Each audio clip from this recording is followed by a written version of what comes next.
52, time for the morning sprint and everything you need to know as we get into the full swing of the new year. We start just across the Wisconsin border where the new year means a new law, legalizing recreational marijuana. A man from Madison was actually the first one to buy legal marijuana at one store. You saw him just there. He arrived at the store before midnight on New Year's Eve, waiting for doors to open at 6 a.m. He was far from the only one camping out that night. Illinois is now the 11th state to legalize the recreational use of marijuana. Marijuana is still illegal in Wisconsin, and officials who work along the state border with Illinois say they expect a ton of activity. The Wisconsin State Patrol says they'll pull any driver over if they have any indication that their car might contain marijuana, even if it's legally obtained. A first-time marijuana possession offense is considered a misdemeanor and can get you up to 6 months behind bars and a $1,000 fine. A second offense is a felony. The man accused of killing his sister on Christmas Eve is expected in court later this morning. 57-year-old Joseph Green faces a charge of first-degree intentional homicide in the death of his sister, Sheila. Police say Green shot her 15 times at her home on South Midvale Boulevard and called 911 before hanging up. Green is being held on $1 million cash bond and faces life in prison. A Janesville man is facing charges this morning for firing off his gun from a balcony in celebration of the new year. Police found shell casings and a gun sitting in the vehicle of a parked car in front of a home on West Home Street and South Franklin Street west of the Rock River. A SWAT team executed a search warrant and detained 3 people. 29-year-old Zarek Hammett admitted to shooting off his gun to celebrate 2020. No injuries were reported.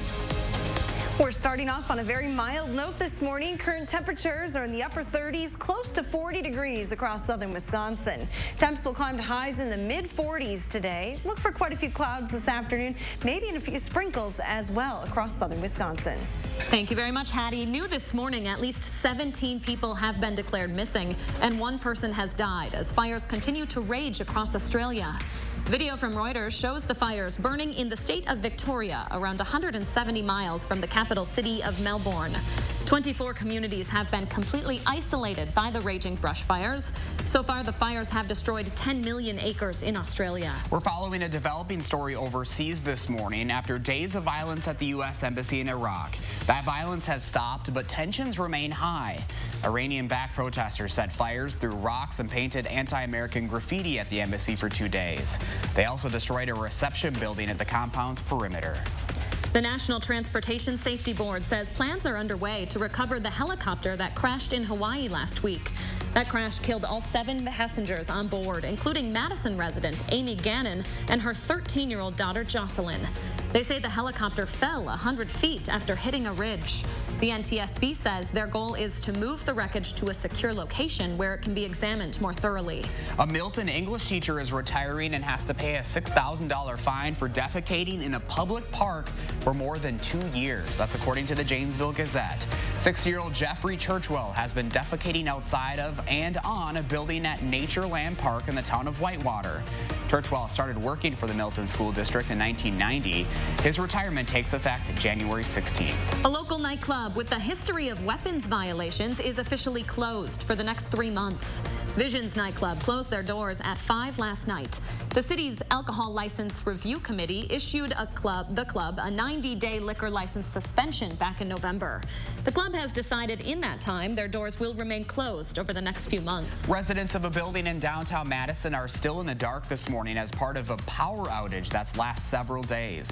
Managers at the Ovation on Johnson Street say damage to electrical equipment on New Year's Eve is causing the partial outage. They're telling residents they're trying to find replacement parts, but those parts are custom made and hard to find, meaning the outage could last 5 or 6 days. If you're thinking it's finally time to ditch the Christmas tree, the city of Madison is starting its curbside tree collection this morning.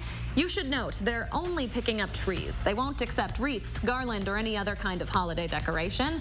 Those should go in your regular garbage. Collections will continue for the next couple of weeks, with the final round starting on January 21st. The Badgers football team is headed home this morning after a disappointing end to the Rose Bowl. 4 turnovers ended up hurting Wisconsin in a 1-point loss to Oregon, including one that allowed the Ducks to score the go-ahead touchdown halfway through the 4th quarter. All right. right, almost 6:57 your time now. Let's turn it over to Stacey K with a look at your first alert traffic. Hey, Stacey. Hey, still moving well on the Beltline, although as usual, the westbound side is starting to pick up between Stoughton and West Broadway. Park Street is busy as well. Inbound John Nolan tapping the brakes at the Rimrock and North Shore Drive intersections as you make your way into downtown. Another main routes heading into the city, moving along at the posted speeds, no crashes or delays.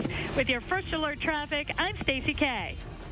And thank you, Stacey. Nice to see some sunshine early this morning. Take a live look from the Edgewater Skycam at the Capitol. No issues with fog early today. Enjoy that sun because clouds are likely going to fill in as we head through the morning into the afternoon. Your day planner temperatures take you to highs in the mid-40s, though, later on today. Just an outside chance for a few sprinkles or a light shower.